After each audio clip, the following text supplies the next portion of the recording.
les secteurs privés américains vont venir au Congo parce que nous avons mis fin à la guerre. Nous sous-entendons que c'est ça que ça veut dire. Alors ils vont signer. On est à plus de 7300 personnes. Aujourd'hui, c'est le week-end. Souvent, le week-end, on fait moins de gens. Vendredi, samedi, dimanche, mais je suis étonné aujourd'hui de voir que nous sommes à 7300 personnes en temps réel. Facebook, nous sommes à combien? Que je vois un peu rapidement sur ce qu'on a à Facebook. Plus de 700. Oui, merci, c'est très bien. Pouvez-vous seulement partager? Parce que je ne peux pas venir ici pour vous faire de l'aventure. Vous faites des explications inutiles et erronées. On fait des analyses. Il y aura une relation bilatérale que nous signerons aussi avec eux. Tshisekedi, Trump, Tovandi, il y a Rwanda et Talibisoté. Ils peuvent signer même s'ils veulent vendre le ciel. Ça ne nous concerne pas. Mais ce qui concerne les Américains et le Congo, comme les États-Unis, Trump a toujours dit que Bitumbe Sili. Je vous ai dit que Aza Betete, il peut dire ça publiquement et les Congolais ne comprennent pas que Bitumbe Sili. Ça veut dire qu'il va s'en tenir à ça, que c'est Bitumba. Il va laisser le secteur privé aller investir au Congo. Il n'admettra pas que les Rwandais viennent encore au Congo faire la guerre. Il donnera des armes au Congo. L'armée congolaise, Tshisekedi va la restructurer à fond. Nous aurons des militaires Yassika bien organisés. Les Américains vont venir. L'Africom va venir chez vous au Congo. Ça sera installé là-bas. Parce que les minéraux du Congo, tout ce que Trump a fait comme accord avec la Corée, avec le Japon, avec, je ne sais pas, l'Indonésie, tout ça, ça n'a pas assez de minéraux comme ce que vous avez au Congo démocratique. Eh bien, ça veut dire que si le président Tshisekedi, maintenant avec son équipe, ils sont souples, je sais qu'ils sont intelligents, c'est pourquoi ils sont diplomates, ils doivent directement commencer à profiter, à demander et réévaluer la valeur du Congo. Quand vous signez sur les 24 000 milliards, que quand vous signez sur les 150 à 300 000 milliards, c'est deux choses différentes. Il faut toujours ramener cette histoire-là, que la réévaluation des minéraux du Congo sont à la valeur de 150 à 300 000 milliards pour que vous ayez en retour beaucoup comme gage, comme support, comme résultat.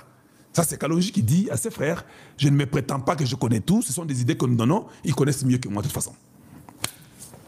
Donc, c'est pour vous dire que de l'autre côté, tout a échoué. J'ai vu maintenant les gens de M23 commencer à dire des choses. Oh, AFC Kinshasa, selon mes informations, l'accord 4DP va définir une série de protocoles à négocier dans les 2 semaines suivant la signature. Hein? Vous n'avez rien signé, Bokoufi. Dans les 2 semaines, Bokoufi m'abeille. Donc, les 2 partis AFC et M23 vont continuer leurs négociations dans un pays africain. Hey, Essili, vous êtes couilles. C'est terminé. Vous n'avez rien signé là-bas. Les Américains viennent au Congo investir le secteur privé. Vous croyez que maintenant vous aurez même... Quand ils n'étaient pas encore venus, il fallait déjà faire quelque chose. Comme vous n'avez rien eu avant qu'ils fassent les signatures bilatérales, Bokoufi. J'ai dit bien, Bokoufi. Les gens peuvent tout dire, c'est leur problème. J'ai dit bien, c'est leur problème. Bandeko, on nous a montré les armes qui ont été récupérées à l'est par les Wazalendo et l'armée congolaise. Bota la kabinomoko, yangoan, bangum, totalement. Botala minduki to récupérer. Botala o to récupérer. Ngazwa sakabino. Esilité, ezando gobanda, botala kabino moko. Papa, Bitumbe Sili. Botala minduki oyo France a pesa qui est pas Rwanda, botala minduki o nyonso oyo armée na biso récupérer.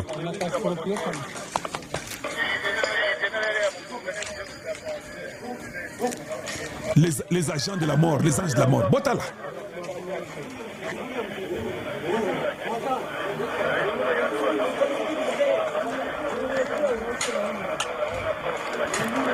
Botala kaka.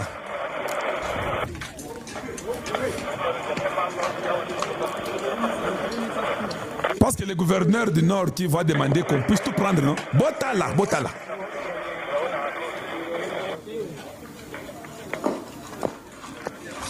Ce sont les armes des Rwandais, non? Vous voyez que ça ils disent, nous savons comment ça est. Yangwan. Et silité, botala nabino, minduki yangwan.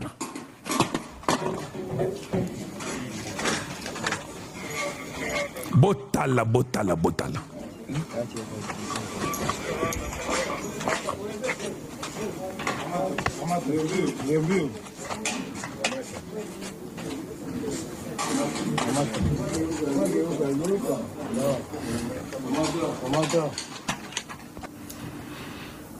Bon, Moni, hein?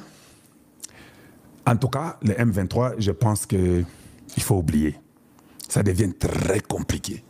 Je ne vois pas par où vous allez vous en sortir. Et c'est pratiquement très, très difficile. Donc, Ndenge Zawana, nous sommes très contents qu'on a signé, on n'a rien signé. Il faut dire CP là. Bomoni Boroyo. Boroyo Isaiah CNDP. Eh, Borobozo Monaoyo. Congrès national pour la défense du peuple. Bobosani, est-ce que ça existe encore aujourd'hui au Congo? Et si Bungama et Kenda Libela, c'est comme le logo de AFC M23 va disparaître. Vous vous rappelez de ce logo de CNDP? Logo Kenda Wapi. Logo Kenda Libela. Et puis c'est parti. Il faut oublier, ces gens sont dans des détresses que vous n'avez pas l'idée. Ils se disent, mais comment Tshisekedi nous a fait ça? Comment il nous a amené à ce point? Oui, oui, oui, il vous a vraiment amené là où il faut vous amener. Je n'ai pas fini. Suivons un peu. Suivons un peu rapidement. Et puis je reviens. 1997, vous êtes venu nous libérer sous le nom de AFDEL. En 1998, vous êtes venu nous libérer sous le nom de RCD. En 2008, vous êtes venu nous libérer sous le nom de CN2P. En 2013, vous êtes venu nous libérer sous le nom de M. Mais cette fois-ci encore, vous êtes venu encore nous libérer sous le nom de AFC, M23, RDF, Senko, ECC, PPRD. Combien de fois vous allez nous libérer? Dites-nous qu'on le sache de maintenant. Dites-nous combien de fois vous voulez nous libérer. Et je vous dis, quand vous êtes souple et intelligent, je ne me prétends pas l'être, ces gens ont utilisé les mêmes méthodes, sont des aventuriers, en fait, sont des médiocres. Ils ont utilisé les mêmes méthodes pendant 30 ans. Comment Tshisekedi ne pouvait pas déceler ça? Même méthode pendant 30 ans. Vous avez vu, non? Ils ne peuvent pas raisonnement d'inspiration ici, Bunga. Ils ne peuvent pas raisonner au-delà de ce qu'ils ont déjà eu dans leur tête. Vous avez vu, non? Sauvons le Congo. C'est-à-dire qu'ils répètent que les mêmes bêtises. Sauvons le Congo, pas même une semaine. Ils ont déjà fait un contrat ensemble avec les M23. Et puis c'est quoi AFC? AFC, M23. M23, oh, CNDP. C'est toujours comme ça. Oh, FDL, PPRD, Senko. C'est comme ça qu'ils sont. Ils ne sont pas intelligents.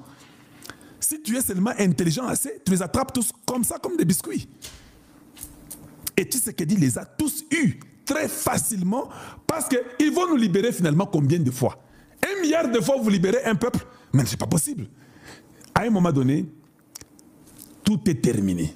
J'ai dit, tout est terminé. Il faut oublier. Il y a 15 ans, le gouvernement congolais et le mouvement rebelle CNDP signaient à Goma l'accord dit du 23 mars. Ils sont venus plusieurs fois. Ils nous ont embêtés. Ils nous ont menti dans tous les sens possibles. Mais maintenant là, il faut oublier. J'ai dit bien, il faut oublier, les choses ont changé. Donc, quand le président Tshisekedi dit crise à l'Est, l'aéroport de Goma va rouvrir partiellement d'ici la fin de l'année pour faciliter l'aide humanitaire. Ils vont ouvrir ça quand le M23 sera déjà parti, croyez-moi. Ils ne vont pas ouvrir ça et laisser ces choses-là avec le M23. Non, il faut oublier. Ils ne peuvent pas ouvrir avec le M23 sur terrain. Ils vont ouvrir, bien sûr, mais nous seuls. Nous contrôlons et le gouvernement congolais contrôle ça. On ne va pas ouvrir pour vous comme vous croyez. L'accord est là, ça a été signé, je vous montre. Bon, les papiers, quoi, pour dire l'accord, ce sont les papiers qui ont été signés.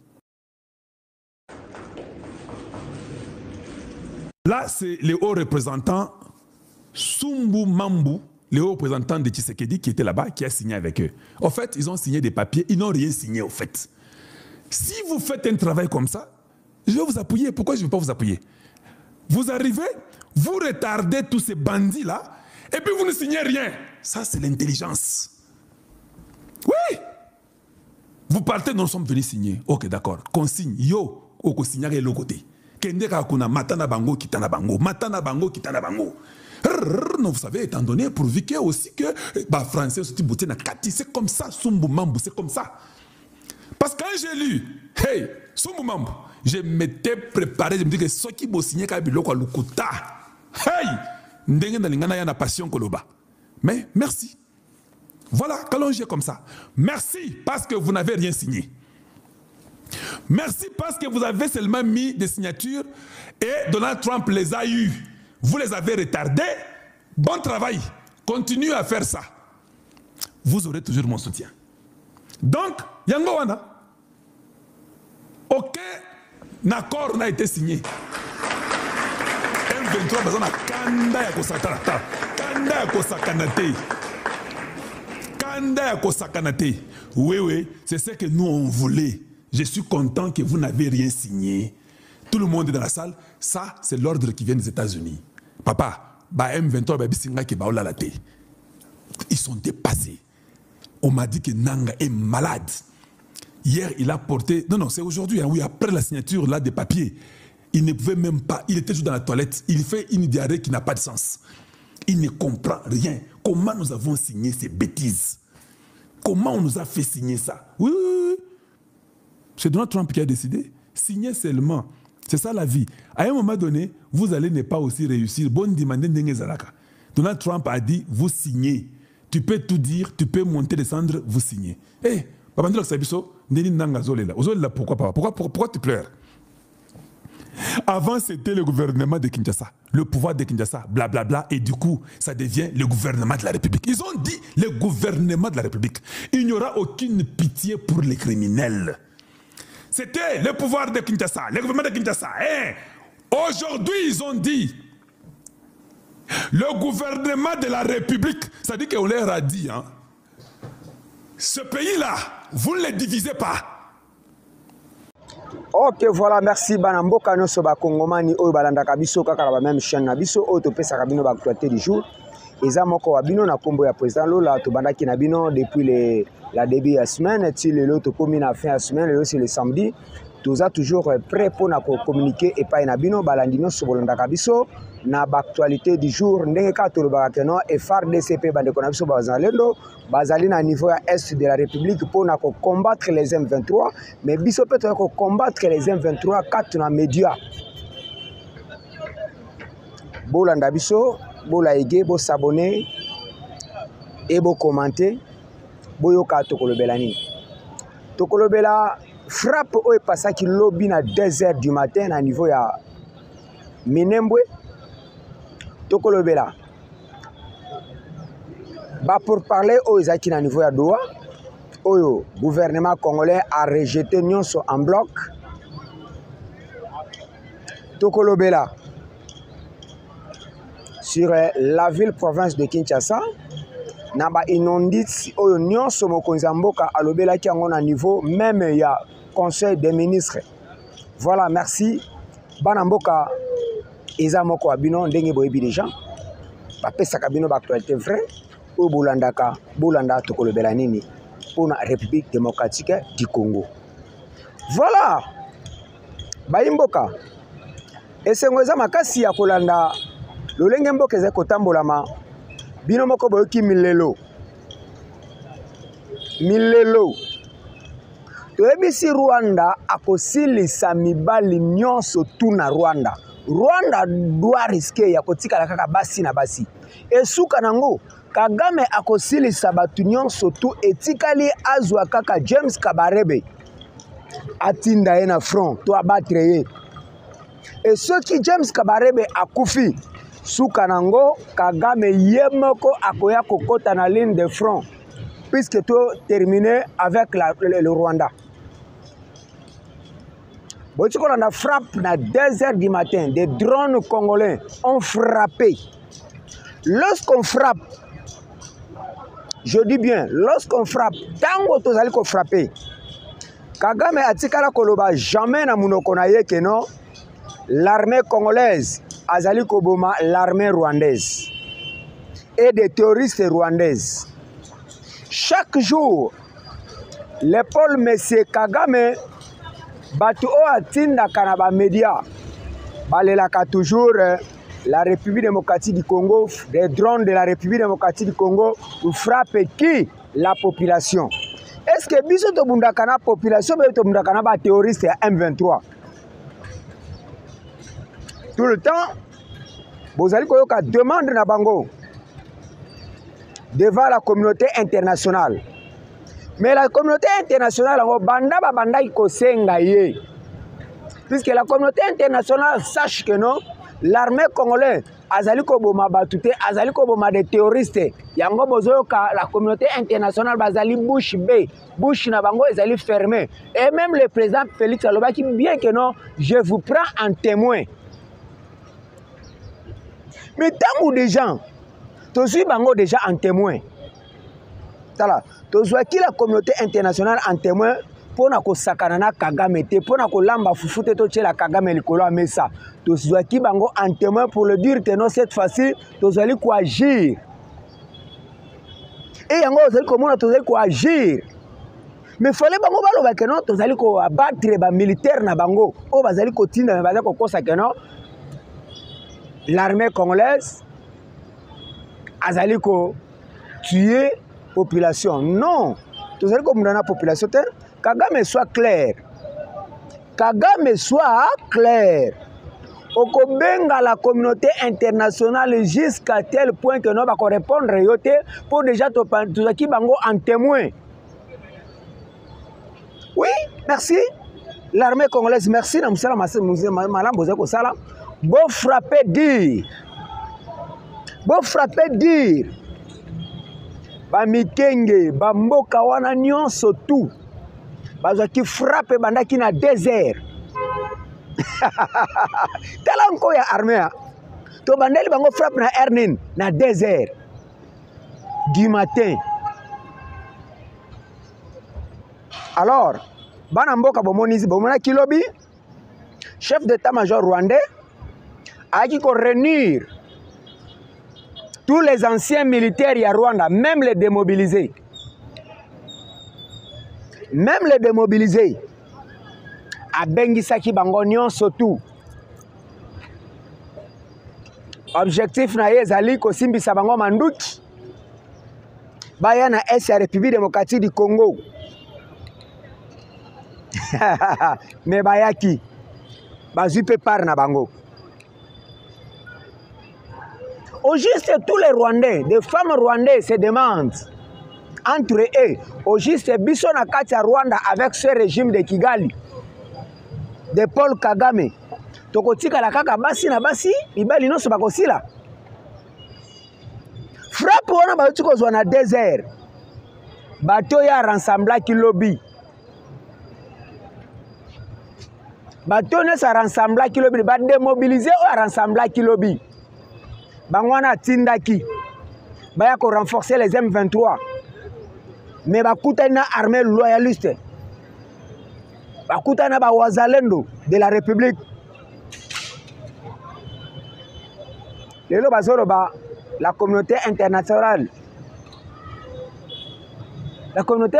fait quoi puisque devant la communauté internationale totandaki de jamais. Le président Félix attendait me baloba keno azazo bake ko bonde la Kagame. Mais or, tu banda ko prendre la communauté internationale en témoin que oyo tozo banda ko sala cette fois-ci et ko discipliner Kagame. Et c'est ça maintenant, on est en train de discipliner Kagame. Voilà, bravo. Au commandant suprême de la République, le chef de l'État. Chef de l'État, Azali Moutou Alingi, ba ben de santé. Et même les gens ont frappé. Ils ont ba cible, ba base de logistique na bango. Les bisika ont frappé. Mais chef de l'État, Azana pitié à la population. Alingi te que la population, ba bima ba victime. Malgré tout yebi na biso que la population wana bazala ba minembo wana non surtout. Sur la population rwandaise, les Congolais sont sur le niveau de mais le chef de l'État, le Kola a sanguinaire, le Kola a un esprit de Dieu, Katinaye. Yango, tu as frappé na ba base logistique na bango ya ba M23. Soko yoki to frapper, même des bozoka bazoko sabino que non, oh tu as frappé population. C'est du mensonge. Vérité, zanga bango ya kolobake non, des militaires rwandais, on est en train de les tuer. cher Congolais, batona ba kufi na ndenga kosakana te. Lokola Kagame, mutema na ye ba komisa ngolo kola ya pharaon. Popula batu wana pe ba militaire wana pe bazali koboya na bango.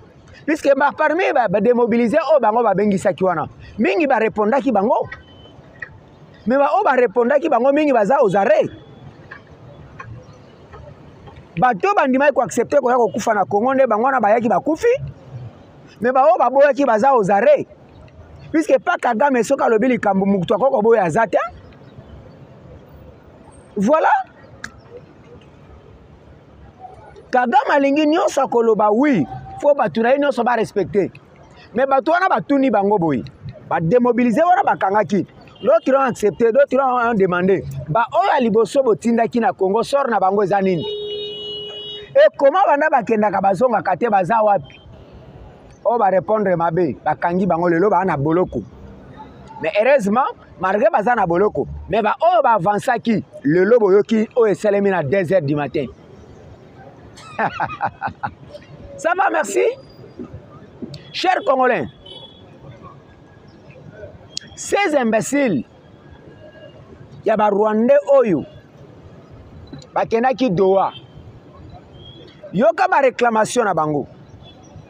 Bazo réclamer, ba bimisela bango, ba prisonnier o bazana niveau ya Ndolo, ba o bazana niveau ya Makala. Tshisekedi akoko changer constitution te, akoki ko briguer 3e mandat te, na 2028 faut asali sélection.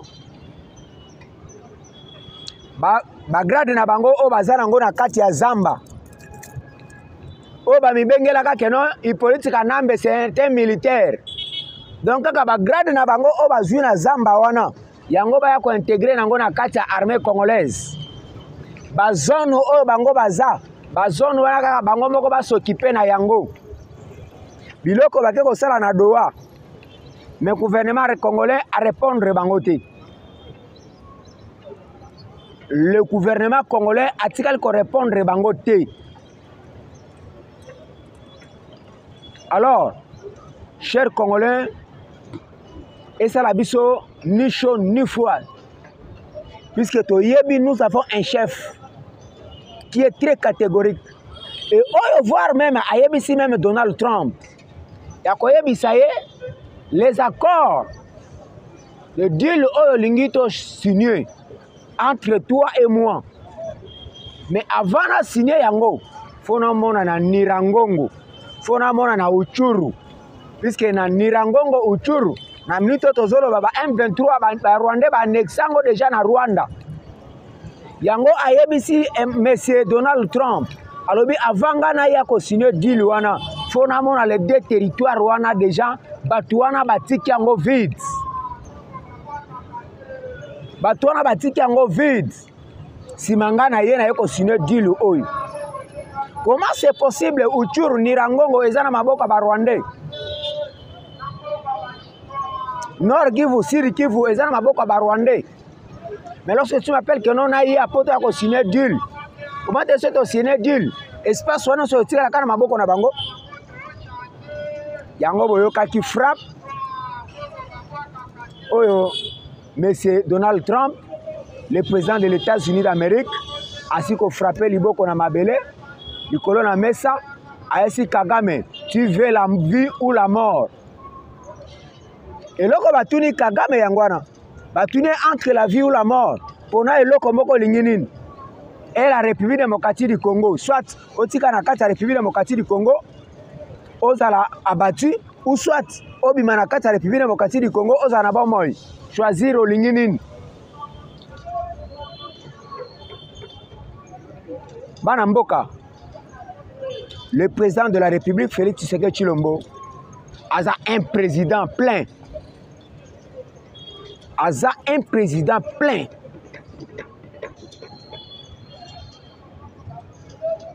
Malgré bozali koyoka, na minoko ya ba Rwandais, ndenge zali ko bimakeno a respecter les engagements te.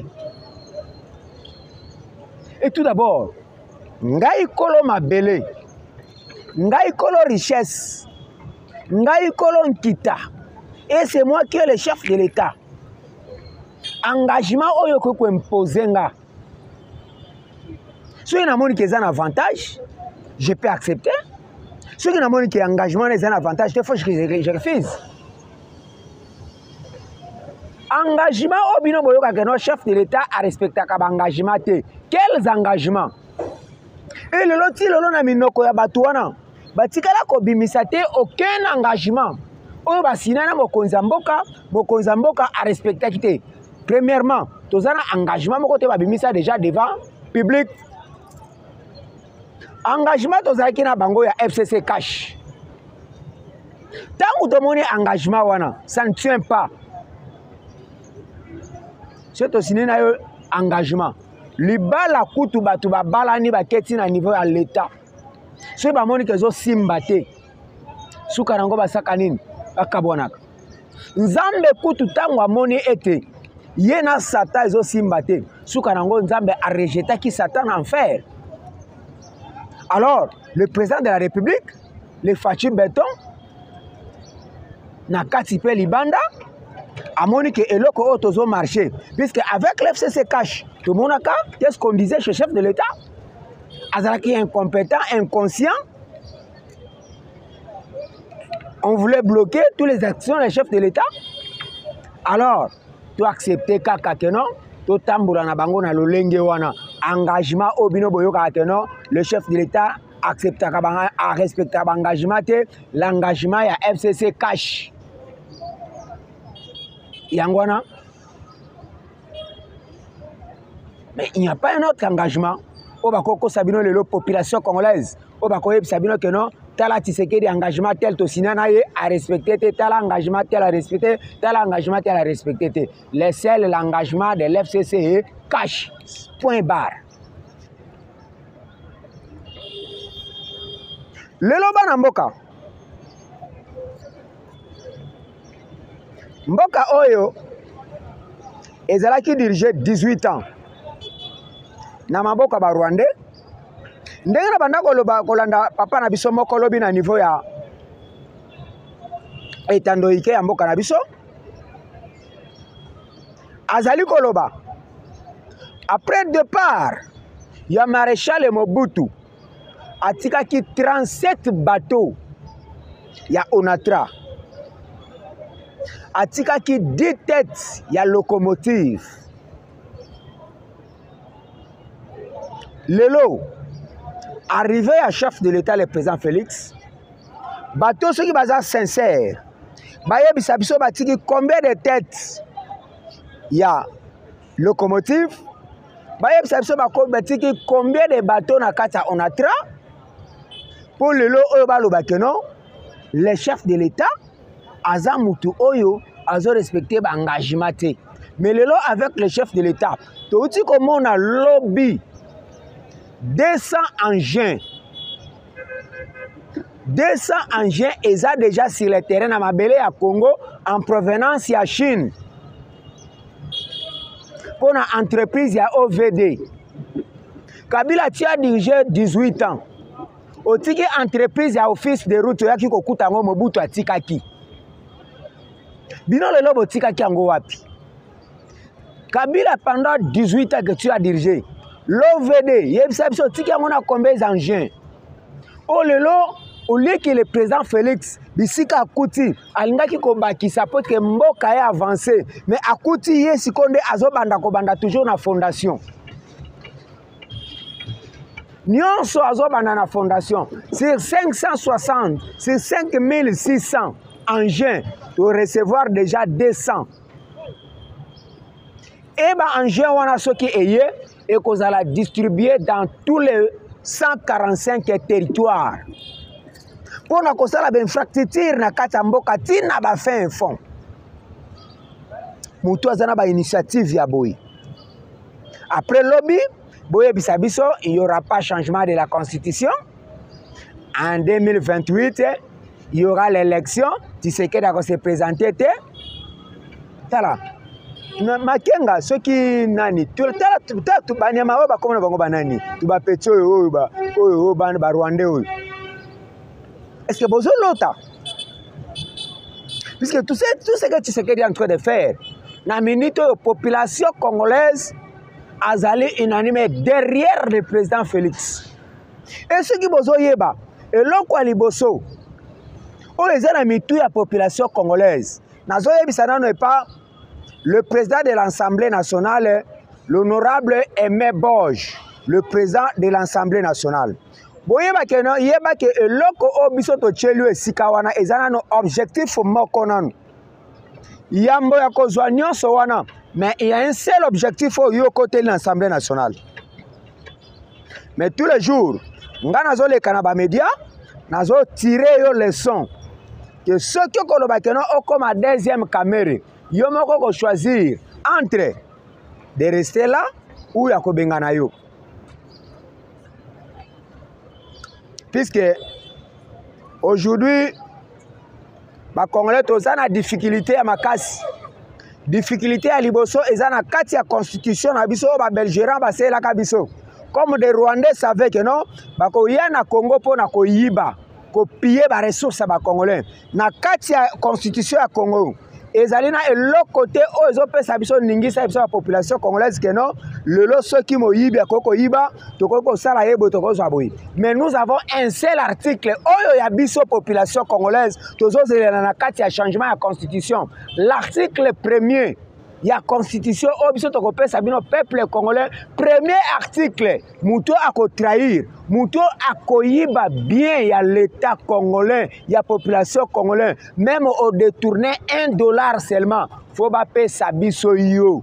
Biso mokoto se prendre en charge. Na kata stade de martyr ndeto ko lapidele yo. Wana za premier article. Si manango to tikeli bino moko bobakisa oyo bino bozana ngo posa. Deuxième article. Oyo biso to ko senge pa na bino ya kopesa tous les Congolais carte d'identité et non les cartes électeurs auto ko kende ko tambola nango 18 ans incapable. Le cola bango ba yeba que non baza ba Congolais te, baza ba Congolais provisoire. 18 ans, ba pesa biso de cartes provisoires électeurs. Alors, on est allé deuxième article de la Constitution. Chers Congolais, nous sommes déterminés avec le chef de l'État préfet Félix. Tozoyo kamakambo ba 2023 bazolo bate.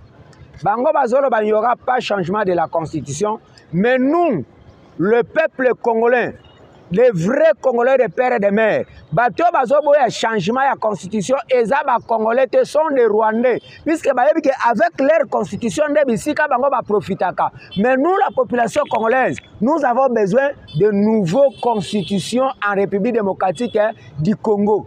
Point et barre. Voilà.